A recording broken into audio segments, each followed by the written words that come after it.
Hello மக்களே. இன்னைக்கு நாம உலக வரலாற்றிலேயே ரொம்பவே மர்மமான, ஆனா அதே சமயம் ரொம்ப சுவாரஸ்யமான ஒரு விஷயத்தை பத்தி தான் அலச போறோம். அதுதான் மாயா நாகரிகம். சரி, வாங்க நேரா விஷயத்துக்குள்ள போலாம்.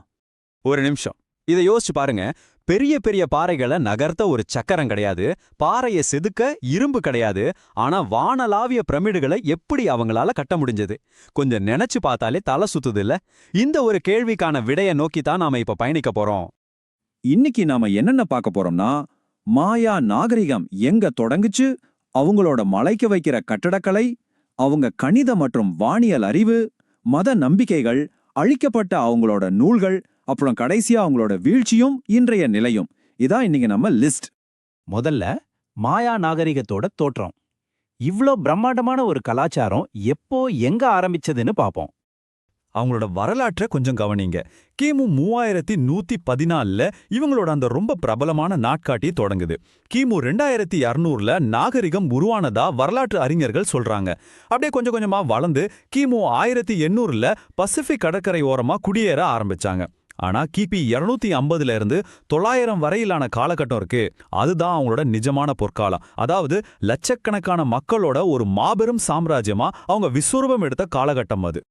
அவங்க எந்த அளவுக்கு பரவி இருந்தாங்கன்னு பாத்தீங்கன்னா, இன்னைக்கு நாம சொல்ற மெக்சிகோ, குவாத்தமாலா, ஒண்டூராஸ்னு மத்திய அமெரிக்காவோட ஒரு மிகப்பெரிய நிலப்பரப்பையே அவங்க கட்டுப்பாட்டுல வச்சிருந்தாங்க. சாதாரண ஒரு ஊரோ நாடோ கிடையாது, ஒரு மிகப்பெரிய கண்டத்தையே ஆண்டிருக்காங்க. சரி, அடுத்து 2வது பகுதி அவங்களோட வியப்பூட்டும் கட்டிடக்கலை. எந்த ஒரு நவீன கருவிகளும் இல்லாம இவ்ளோ பெரிய கட்டுமானங்களை எப்படி செஞ்சாங்க? இங்க தான் நீங்க ஆச்சரியப்பட போறீங்க. அவங்க கிட்ட இல்லாத விஷயங்களை அவங்க உருவாக்குன விஷயங்களோட ஒப்பிட்டு பாருங்க. இரும்பு இல்ல, வெண்கலம் இல்ல, ஏன் ஒரு சக்கரம் கூட அவங்க கிட்ட இல்ல. ஆனா அவங்க கட்டினது என்ன? பிரம்மாண்டமான பிரமிடுகள், நுண்ணிய வேலைப்பாடுகள் இருக்கிற அரண்மனைகள்.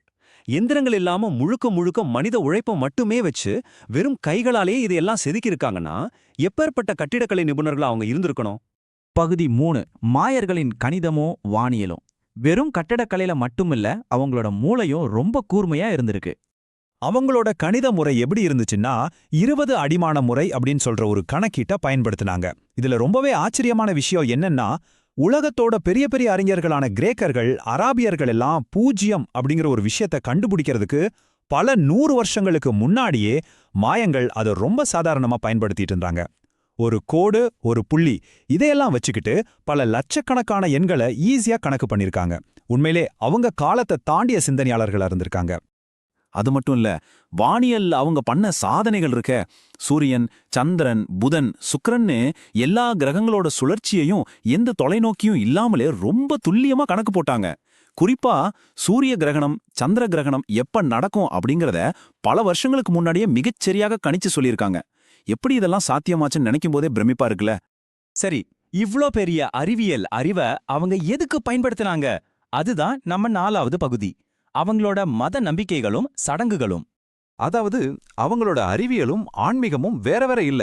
வானத்துல நடக்கிற மாற்றங்களை வச்சுதான் அவங்களோட மத சடங்குகளே நடந்துச்சு. இதுக்காகவே ட்ரெடெக்ஸ் அப்படின்னு ஒரு நுணுக்கமான பஞ்சாங்கத்தையே வச்சிருந்தாங்க. சுருக்கமா சொல்லணும்னா, எந்த விசேஷமா இருந்தாலும் நட்சத்திரங்கள் சொல்ற நேரத்துல தான் செய்வாங்க. வருஷா வருஷம் ஒரு குறிப்பிட்ட நாள்ல அந்த நாட்டு ராஜாக்கள் கடவுள்கிட்ட நேரடியா பேசுறதா நினைச்சுக்கிட்டு ஒரு பெரிய சடங்கு பண்ணுவாங்க. மக்கள் நல்லா இருக்கணும், மழை வரணும், விவசாயம் செழிக்கணும்னு சாமி கிட்ட ஆலோசனை கேட்பாங்களாம். அவங்க வாழ்க்கையே இந்த மாதிரியான ஆழமான நம்பிக்கைகளால தான் கட்டப்பட்டிருந்துச்சு. ஆனா இவ்வளவு அறிவுபூர்வமான ஒரு நாகரிகத்துக்கு நடந்த ஒரு பெரிய துயரம்தான் பகுதி 5. அழிக்கப்பட்ட இலக்கியங்களும் நீல்களும். கொலம்பஸ் அமெரிக்காவை கண்டுபிடிக்கிறதுக்கு முன்னாடி அந்த மொத்த கண்டத்திலேயே முழுமையான ஒரு எழுத்து மொழியை வச்சிருந்த ஒரே சமூகம் மாயங்கள் தான். படையெழுத்து முறைன்னு சொல்ற அந்த ஹைரோகிளிப்ஸ் மூலமா கல்வெட்டுகள், சிற்பங்கள் மட்டும் இல்லாம ஆயிரக்கணக்கான புத்தகங்களை எழுதி ஒரு பெரிய நூலகத்தையே வச்சிருந்தாங்க. தங்களோட மொத்த அறிவையும் அதுல தான் சேமிச்சு வச்சிருந்தாங்க. ஆனா உங்களுக்கு ஒண்ணு தெரியுமா? வெறும் 4 புத்தகங்கள் தான் இப்போ மிச்சம் இருக்கு. ஸ்பெயின் நாட்டை சேர்ந்தவங்க அங்க படையெடுத்து வந்தப்போ மாயங்களோட மொத்த அறிவு களஞ்சியத்தையும் புத்தகங்களை நெருப்பு வச்சு கொளுத்திட்டாங்க. பல 100 வருஷ வரலாறு, அறிவியல், இலக்கியம் எல்லாமே சாம்பலாயிடுச்சு. உலகத்துக்கே பாடம் எடுத்த ஒரு பெரிய நாகரிகத்தை பத்தி இன்னைக்கு நாம தெரிஞ்சுக்க மிச்சம் இருக்கிறது வெறும் 4 புத்தகங்கள் தான். நினைச்சாலே மனசுக்கு ரொம்ப கஷ்டமா இருக்குல்ல. இவ்வளவு வலிமையான ஒரு சாம்ராஜ்யம் எப்படி மொத்தமா அழிஞ்சிச்சு? இதுதான் நம்ம 6வது மற்றும் இறுதி பகுதி, வீழ்ச்சியும் இன்றைய மாயர்களும். உண்மையிலேயே அவங்க வீழ்ச்சிக்கு ஒரே ஒரு காரணம் கிடையாதுங்க. முதல் விஷயம் அவங்களுக்குள்ளே நடந்த அதிகார போட்டிகள், சண்டைகள்.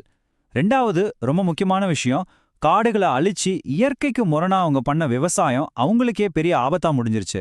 இதெல்லாம் பத்தாதுன்னு வெளிநாட்டிலிருந்து வந்தவங்க கூடவே கொண்டு வந்த அம்மை, காலரா மாதிரியான வியாதிகள் குறுகிய காலத்திலே லட்சக்கணக்கான மாயங்களை பழி வாங்கிடுச்சு.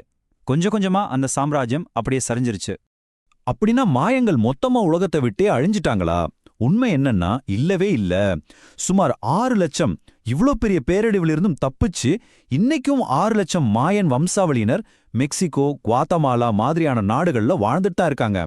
தங்களோட மொழியையும் பழக்க வழக்கங்களையும் இந்த நவீன உலகத்திலையும் அவங்க உயிர்ப்போட வச்சிருக்காங்கங்கிறது நிஜமாவே ஒரு மெய்சில் இருக்க வைக்கும் விஷயம்தாங்க. நாம இந்த அலசலோட இறுதிக்கு வந்துட்டோம். முடிக்கிறதுக்கு முன்னாடி உங்ககிட்ட நான் ஒரு ஆழமான கேள்வியை முன்வைக்க விரும்புறேன். காடுகளை அழிச்சு இயற்கையை சீரழிச்சதால இவ்ளோ பெரிய அறிவார்ந்த ஒரு சாம்ராஜ்யமே வீழ்ச்சி அடைஞ்சது அப்படின்னா, இன்னைக்கு எந்த கவலையும் இல்லாம காடுகளை அழிச்சுக்கிட்டு இருக்கிற நாம எதிர்காலத்துல எந்த பாதையில போயிட்டு இருக்கோம்? கொஞ்சம் யோசிச்சு பாருங்க. இன்னைக்கு பார்த்த இந்த விஷயங்கள் உங்களுக்கு ஒரு புதிய பார்வையை கொடுத்துருக்கோம் நம்புறேன்.